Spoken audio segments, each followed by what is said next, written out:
चलो इस घर में चलते हैं। आज हम भारत की जनसंख्या करने आए हैं। आप कितने भाई बहन हो? अजी 10। भारत की वैसे ही जनसंख्या बढ़ रही है, अपने माँ बाप को कुछ तो समझा लेते हैं।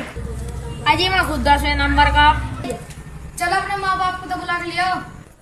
अजी मेरे माँ बाप अस्पताल में जा रहे। क्यों, क्या हो गया? अजी हमारा छोटा भाई आनो।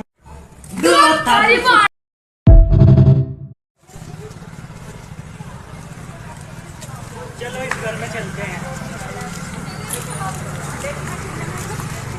आज हम भारत की जनसंख्या करने आए हैं। आप कितने भाई बहन हो? अजी 10। भारत की वैसे ही जनसंख्या बढ़ रही है, अपने माँ बाप को कुछ तो समझा लेते हैं। अजी मैं खुद 10वें नंबर का। चलो अपने माँ बाप को तो बुला के लियो। अजी मेरे माँ बाप अस्पताल में जा रहे। क्यों, क्या हो गया? अजी हमारा छोटा भाई आनो।